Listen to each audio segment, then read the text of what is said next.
I'm Derek Murray and this is the 4Golf custom review of the new JPX 919 Hot Metal. It's a little bit more than a review though folks, because we've been testing this club here with fittings over the last couple of weeks.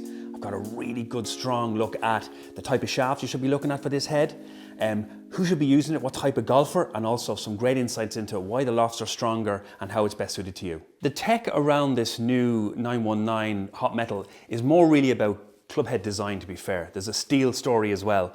Mizuno have really nailed down the whole steel story in the last couple of designs, especially from a hot metal perspective. They use a 4140M chromalloy.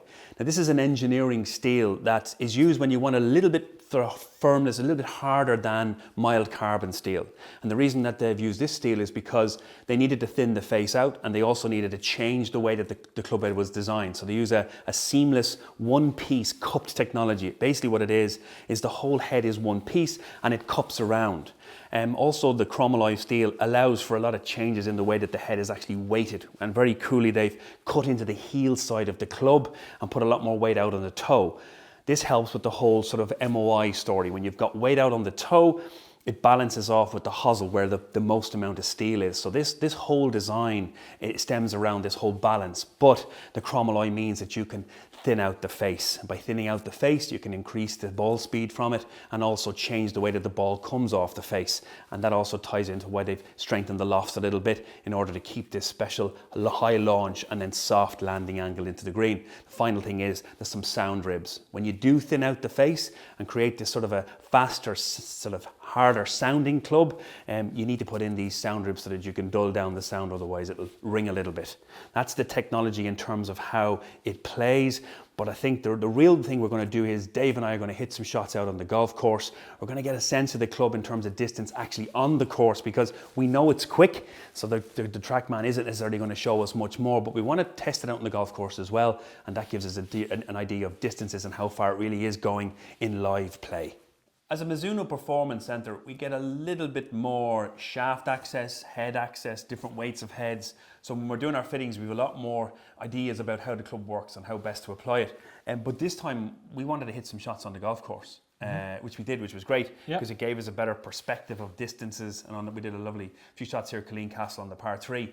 On that basis and how it flies, let's start with player profile. Tell me where you think this is going to apply what you've seen in the last couple of weeks and fitting with it. So I guess through the way Mizuno have designed and developed this technology, I guess the big story coming out of this from a player's perspective is the speed.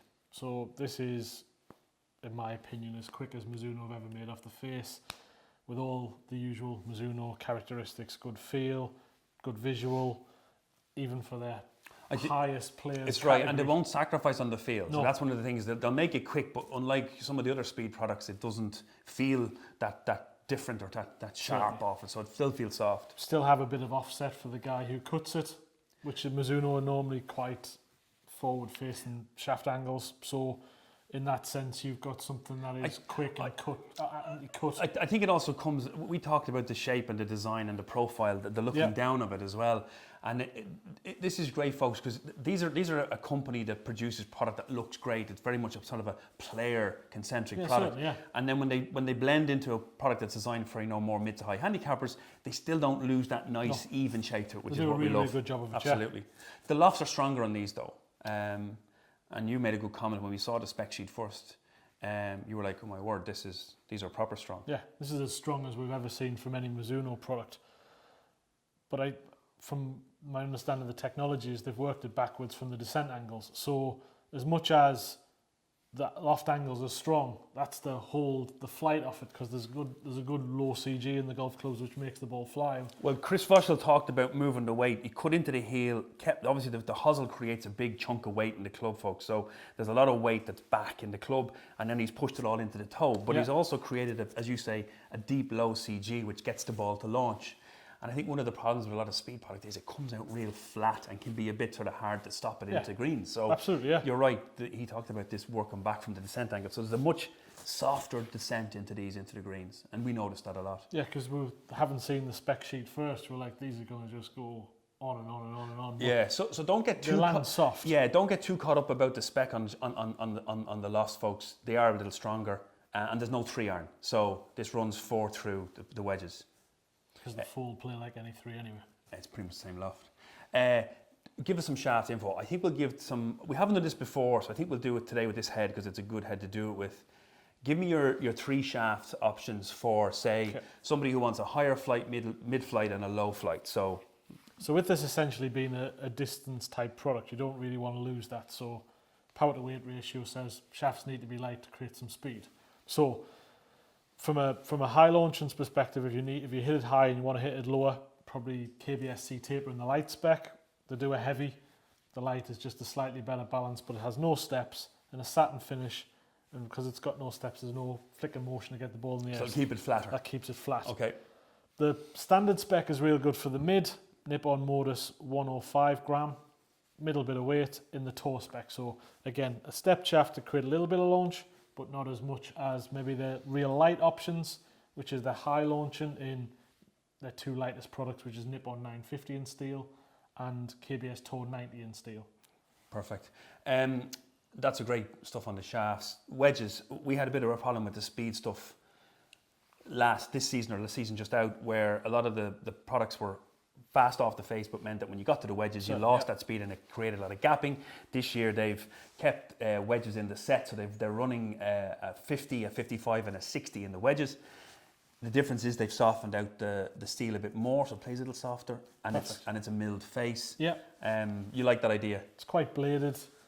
It's pretty good for a whole load of conditions. It's not big and clumsy, so you'll be able to get out of some wet sand or dry sand. So you've got a lot of variance in the 3 wedges. They're all very specific jobs. But it keeps the technology the same through the set. And they flow really well through the set from a distance perspective. Which I think is brilliant. Folks, there's 3 models that have just launched in this 919. There's the Forge, the Tour and the Hot Metal. What I'll do is, just so that you're able to work out which one is which and not get confused, I'll stick the link to the website down below in the description, and you'll be able to see which of the heads and obviously which is the one that we're reviewing. So just to sum up there, player profile, somebody gets a little bit across the line. It comes out a little bit high, but don't worry about that because the flight is actually very soft into the green. But if you do cut the ball a little bit and you are looking for more speed, this is a great product. Don't worry that the lofts are a little stronger. It'll all work out in the end. The type of shafts, be aware of the shafts. You know, Mizuno are offering free upgrades on all shafts. And all grips. And all grips, including graphite. So just make sure that you do your homework on the shaft, but obviously use our little guide that we've given you just to figure out where you should be kind of thinking about. And then obviously the wedges, they run into the set, so you're pretty much safe to go with the wedges on this as well. Look, this week, Ryder Cup week. Who are you up for? Are you Team Europe? I think we don't really have an option, do we? We're all jacketed up, so it looks like we're Team Europe. But I actually think it's going to be a little tight down in Le Golf National in Paris. I think it's going to be really close. What do you think? I'm going to go Europe by 2 points. I'm going to actually go all square. I'm going to think it's going to be a draw game. But I tell you what, we're going to have a bit of fun with this. Why don't you stick your prediction of scores down below, and we'll have a bit of fun with this bit of competition, see who can get it as close as or on the money. Look, folks, we hope that you're enjoying what we're giving you here in terms of content. It's all from our custom fitting perspective and how we fit clients, so we hope that you're enjoying the content, but we need a bit of feedback from you.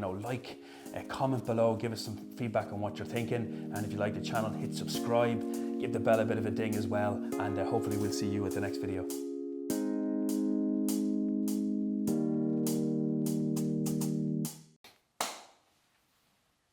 I've got a complete blank. Mind fart.